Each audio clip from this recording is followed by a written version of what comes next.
नमस्कार दोस्तों।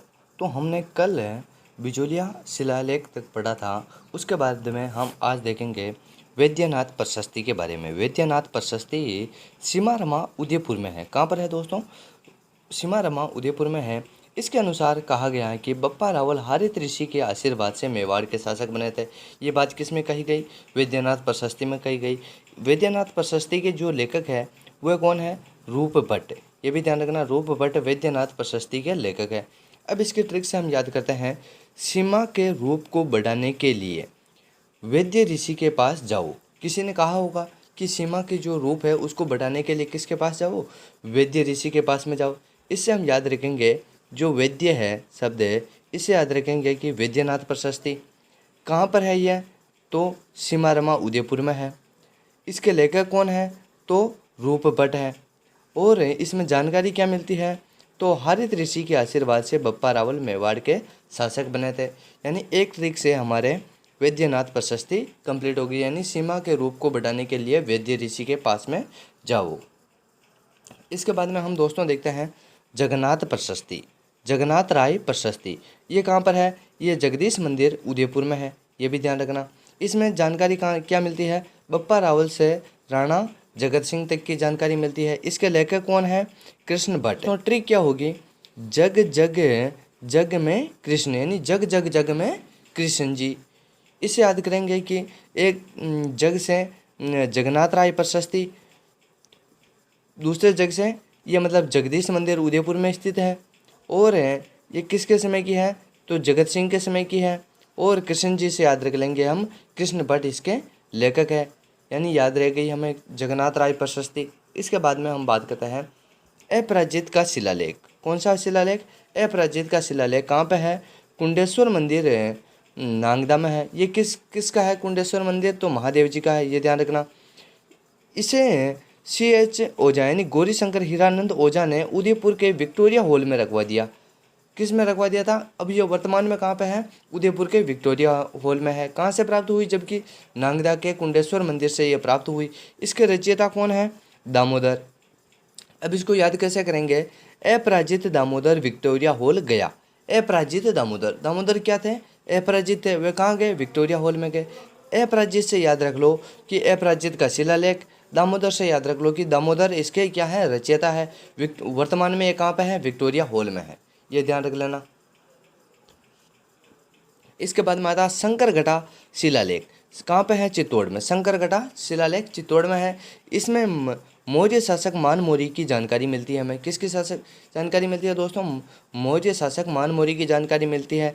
इसमें शिव वंदना यानी शैव मत का उल्लेख है। शंकरगढ़ा, शंकरी किसी को कहते हैं? शिव जी को कहते हैं। तो ये ध्यान रख लेना कि इसमें शिव वंदना या शैव मत का उल्लेख मिलता है। इसके बाद में हम देखते हैं मानमौरी का शिलालेख। पुटोली गांव चित्तौड़ के पास में स्थित है। ये ध्यान रखना। कहाँ पे है? पुटोली गांव चित्तौड़ के पास में ये था, यहाँ से मिला था। इसके बाद में क्या हुआ? कर्नल जेम्स टोड, जिसे हम राजस्थान के इतिहास के पिता कहते हैं, जनक कहते हैं, उन्होंने इंग्लैंड जाते समय क्या किया दोस्तों? इसे समुद्र में फेंक दिया था।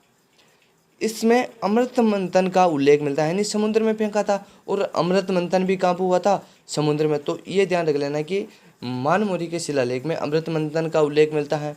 इसके बाद में हम देखें इसके लेखक है। जो मानमौरी का शिलालेख, उसके लेखक कौन थे? पुष्य उत्कीर्ण करता कौन थे? तो शिवादत्त। ये ध्यान रख लेना। इसके बाद में इसको याद कैसे रखेंगे कि जो मानमौरी का शिलालेख है उसके जो लेखक है और उत्कीर्ण करता, जब आप शिव जी को पुष्प चढ़ाते हो ना, वे मान जाते हैं, यानी राजी हो जाते हैं। यानी पुष्प से मान से याद रख लेना तो मानमौरी का शिलालेख, पुष्प से याद रख लेना इसके लेखक कौन है? पुष्य। और शिव से याद रख लेना इसके उत्कीर्णकर्ता शिवादित्य है। इसके बाद में हम देखते हैं दोस्तों गंगधार का लेख। ये कहाँ पर है? झालावाड़ में। गंगधार क्षेत्र भी कहाँ पे पड़ता है दोस्तों? झालावाड़ में। यानी गंगधार का लेख भी कहाँ पे है? झालावाड़ में है। इसमें क्या मिलती है? सामंती व्यवस्था का उल्लेख मिलता है। कौन सी सदी की? 5वीं सदी की जो सामंत व्यवस्था थी उसका उल्लेख हमें गंगधार के लेख से मिलता है, जो कि झालावाड़ से प्राप्त हुआ है। ये ध्यान रखना। इसके बाद में आता है हम बुचकला अभिलेख। बुचकला अभिलेख कहाँ पे है? बिलाड़ा जोधपुर में। इसको ऐसे याद रख लेना, बी से तो बुचकला अभिलेख और एक बी से बिलाड़ा जोधपुर में है। ये किसके समय का है? तो नागभट्ट सेकंड के समय का यानी नागभट्ट द्वितीय के समय का बुजगला अभिलेख है। नागभट्ट खुद मतलब गुर्जर प्रतिहार वंश से थे, तो मतलब गुर्जर प्रतिहार वंश का इसमें उल्लेख मिलता है, ये भी ध्यान रख लेना। इसके बाद में क्या आता है दोस्तों, नानसा यूप अभिलेख। नानसा यूप अभिलेख कहाँ पे है? भिलवाड़ा में है। भिलवाड़ा में एक तालाब में स्थित है, ये ध्यान रखना। इसमें षष्ठी राज यज्ञ व अन्य यज्ञों की जानकारी मिलती है। इसकी भाषा कौन सी है? तो संस्कृत भाषा है। इसमें 2 लेख है। पहला लेख 6 पंक्तियों में है और दूसरा लेख 11 पंक्तियों में लिखा हुआ है। इसको याद कैसे करेंगे? भील मामा ने यज्ञ करवाया। इसकी ट्रिक हो गई दोस्तों, भील मामा ने यज्ञ करवाया। मामा यानी जिसे हम मामसा बोलते हैं, इसे याद रख लेना कि नानसा का अभिलेख कहाँ पे है? भिलवाड़ा में है। यज्ञ से याद रख लेना कि मतलब षष्ठी राज यज्ञ है, और यज्ञ में जो मंत्र बोले जाते हैं वो संस्कृत भाषा में होते हैं, तो इससे याद रख लेना कि नानसा का यूप अभिलेख है वह कौन सी भाषा में है? संस्कृत भाषा में लिखा गया है। इसके बाद में बड़वा यूप अभिलेख, ये कहाँ पे है? कोटा में। इसमें मोगरी वंश की जानकारी मिलती है। बड़वा यूप अभिलेख में मोगरी वंश की जानकारी मिलती है। फिर बाद में आता है बरनाला यूप अभिलेख, ये कहाँ पे है? गंगापुर सिटी में है। वर्तमान में आमेर संग्रहालय में है। वर्तमान में कहाँ पे है? आमेर संग्रहालय में है। इससे हमें वैष्णव संप्रदाय की जानकारी मिलती है। ये आता है दोस्तों गोसुंडी का शिलालेख। गोसुंडी का शिलालेख, गोसुंडी चित्तौड़ में, तो गोसुंडी का शिलालेख भी कहाँ पे पड़ेगा? चित्तौड़ में। ये कब का है दोस्तों? तो 2री शताब्दी ईसा पूर्व का है। ये वैष्णव धर्म का सबसे मतलब राजस्थान का प्राचीनतम अभिलेख है, ये भी ध्यान रखना। वैष्णव धर्म से संबंधित है। प्राचीनतम अभिलेख कौन सा है? तो गोसुंडी का अभिलेख है। लिपि कौन सी है? ब्राह्मी लिपि, और भाषा इसकी संस्कृत है। ये दोस्तों गोसुंडी का अभिलेख है वह कई टुकड़ों में मिला। इसका एक टुकड़ा उदयपुर संग्रहालय में रखा हुआ है, ये भी ध्यान रखना। उदयपुर संग्रहालय में रखा हुआ है। इसमें गुहिल वंश की जानकारी मिलती है। किसकी जानकारी मिलती है दोस्तों? गुहिल वंश की जानकारी मिलती है। एक गज वंश के राजा थे सर्वदात, उन्होंने अश्वमेघ यज्ञ करवाया था। इसकी जानकारी भी हमें कहाँ से मिलती है? गोसुंडी के अभिलेख से। फिर इसकी ट्रिक देखें हम, तो गोश से वैष्णव दूर रहते हैं। गोश का मतलब मांस से वैष्णव क्या करते हैं? दूर रहते हैं। यानी गोश से याद रख लेना कि गोसुंडी का शिलालेख, इसमें ये क्या है? तो वैष्णव धर्म की जानकारी देने वाला राजस्थान का सबसे प्राचीनतम अभिलेख है। फिर आता है दोस्तों कीर्ति स्तंभ प्रशस्ति, चित्तौड़ दुर्ग में लगी हुई है, 1440 ईस्वी की है। इसके लेखक और रचनाकार कौन है? तो अत्रि व महेश भट्ट। इसके रचनाकार कौन है? अत्रि व महेश भट्ट। इसमें जानकारी क्या मिलती है? बप्पा रावल से कुंभा तक की जानकारी मिलती है, और कुंभा की संपूर्ण जानकारी मिलती है, जैसे उसके विजय अभियान, उसने कौन कौन से ग्रंथ लिखे, उसकी कौन कौन सी उपाधियाँ, और उसके कौन कौन से निर्माण कार्य करवाए उसने। ये सभी जानकारी हमें कहाँ से मिलती है? कीर्ति स्तंभ प्रशस्ति से मिलती है। कीर्ति स्तंभ प्रशस्ति 8 शिलाओं पर लिखी गई थी दोस्तों। कितने? 8 शिलाओं पर लिखी गई, किंतु हमें 2 शिलाएँ ही प्राप्त हुई। कीर्ति स्तंभ प्रशस्ति की हमें 2 शिलाएँ ही प्राप्त हुई है। इसकी ट्रिक क्या हुई कि कीर्ति इतनी फैलाओ कि आप कुंभ के मेले में महान बन जाओ। इसे याद रख लेना कि कीर्ति से कीर्ति स्तंभ प्रशस्ति, अत्रि से इतनी से याद रख लेना अत्रि, और महान से याद रख लेना महेश, और इसमें कुंभा की संपूर्ण जानकारी मिलती है। श्रृंगी ऋषि का लेख, ये दोस्तों कहाँ पे है? कैलाशपुरी उदयपुर में है और मोकल के समय का है। इसमें हमीर से लेकर मोकल तक की जानकारी मिलती है। यह भी इम्पोर्टेंट है कि श्रृंगी ऋषि के अभिलेख में हमीर से लगाकर मोकल तक की जानकारी मिलती है। इसके बाद में हम देखें राणा लाखा ने गया में शिव मंदिर बनवाया। इसकी जानकारी भी हमें श्रृंगी ऋषि के लेख से मिलती है। और श्रृंगी ऋषि का लेख है, उसके जो रचयिता है वह कौन है?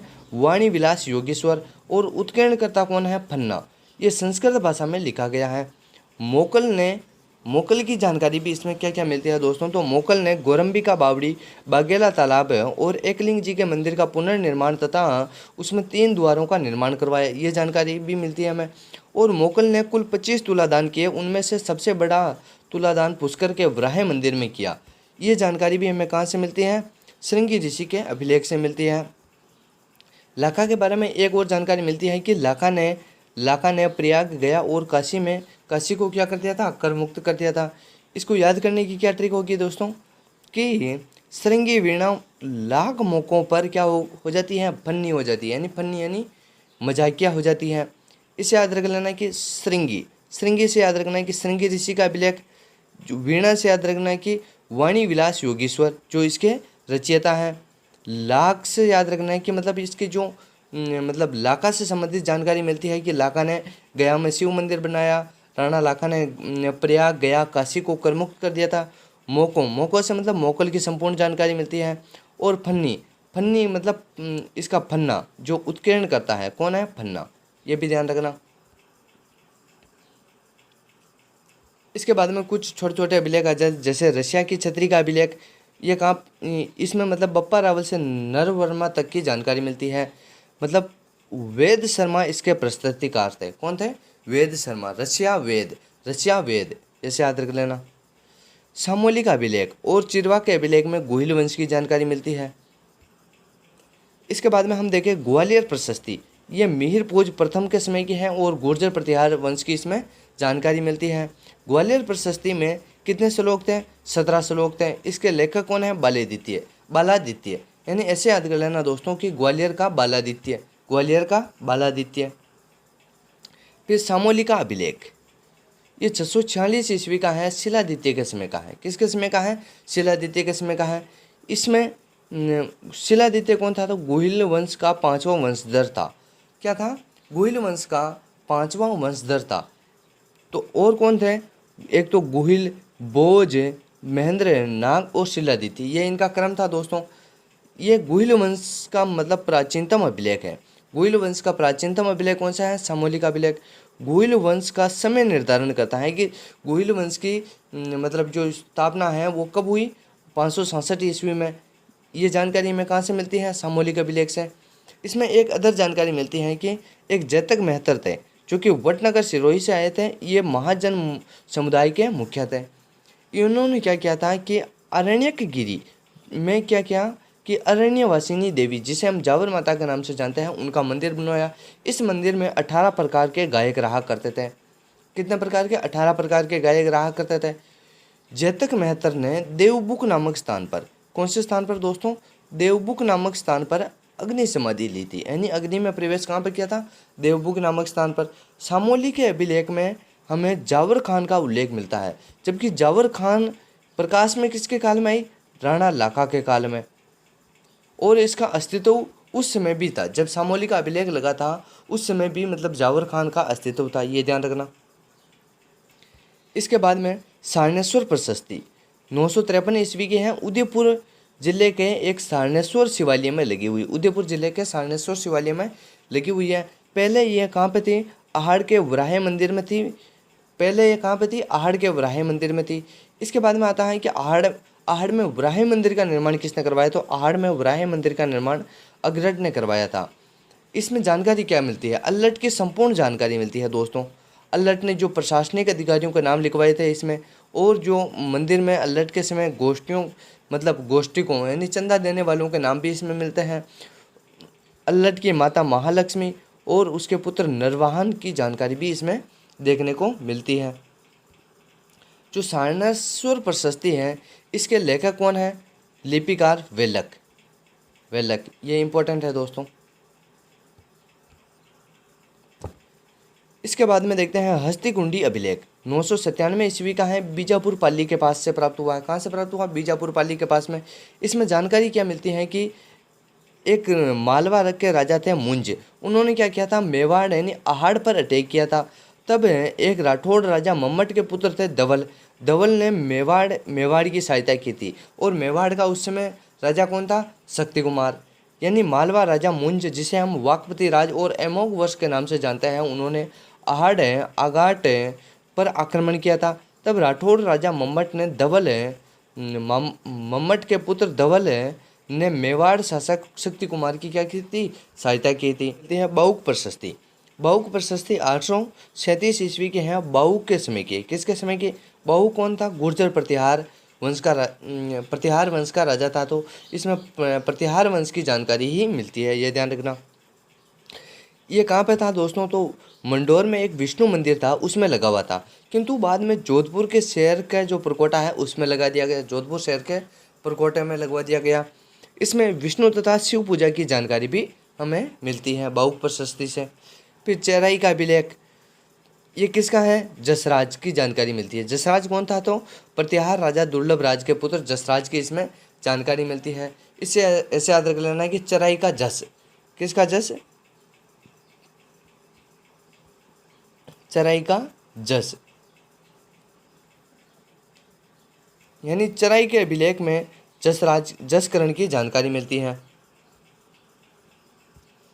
इसके बाद में आता है शेषपाल का अभिलेख, 1139 ईस्वी का है। इसमें क्या कहा गया है कि नाडोल के चौहान रायपाल, जो चौहान थे रायपाल, उन्होंने प्रतिहारों से मंडोर छीन लिया था। इसकी जानकारी हमें कहाँ से मिलती है, रायपाल के बेटे सेजपाल ने जो अभिलेख लिखवाया था उसमें लिखवाया था कि मतलब रायपाल जो कि मेरे पिता थे, उन्होंने मतलब प्रतिहारों से मंडोर छीन लिया था। ये जानकारी हमें सेजपाल के अभिलेख से मिलती है। इंदा प्रतिहारों ने बाद में क्या हुआ, हमीर प्रतिहार जो उनके राजा थे उनसे परेशान होकर मंडोर को चुंडा को दहेज में दे दिया था। ये जानकारी दोस्तों इसमें नहीं मिलती है, पर मैंने इसीलिए लिखी कि ये मंडोर से संबंधित आपको चीज़ याद रह जाएगी। सेजपाल के अभिलेख में केवल ये जानकारी मिलती है कि नाडोल के चौहान रायपाल ने प्रतिहारों से मंडोर को छीना था। सेजपाल के अभिलेख में केवल और केवल मंडोर के बारे में जानकारी मिलती है, ये ध्यान रख लेना।